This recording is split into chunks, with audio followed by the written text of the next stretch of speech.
AITA for giving my daughter a list of stipulations and not allowing her to move back in unless she agrees to follow them. My husband Luke and I's eldest child Betty 25 moved out last year. When Betty lived with us, there were many tantrums thrown about the house rules. Things like why she couldn't have wild parties at the house, why did she have to load the dishwasher without being paid, or why we bought our son a laptop that he needed for school, wouldn't give her money to go to Coachella. Luke and I explained to Betty that she is not owed fun money from us. We will not pay her for doing chores, because she will have to do chores regardless of whose house she lives in. She is an adult, and once she moves out and pays for her own things, housing, utilities, car insurance, gas, groceries, etc., then she can do whatever she wants. Since moving out, Betty has frequently asked us for money because she either cannot afford to do something fun with her friends or she doesn't have time to because of work. Luke and I always refuse because vacations and nights out aren't a need,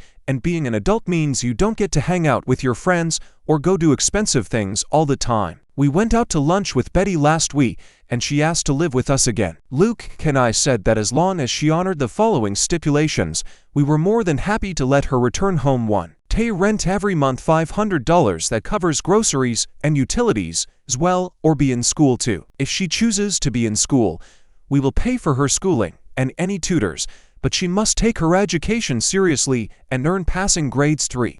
Do fair share of chores, load and unload the dishwasher, clean the pool, wet the kitchen counter and stove, and help put away groceries. 4.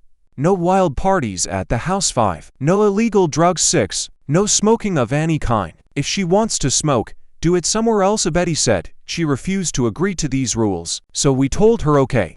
That is her choice to make, and it is also our choice to not allow her to move back in. Betty tried to start an argument, but Luke and I weren't playing along. We told Betty that she is 25, it's time for her to grow up. She needs to accept now that this is reality and get used to handling her own adult things. My in-laws and a friend of Betty's has reached out to tell Luke and I that we are assholes. They said they couldn't believe we were charging Betty rent, let alone asking her to do chores on top of it, because she's our child, and don't we love her?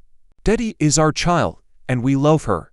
Nothing will change that. At the same time, Betty is a grown adult. People aren't going to fund and enable her to just have fun all the time, even and especially not us.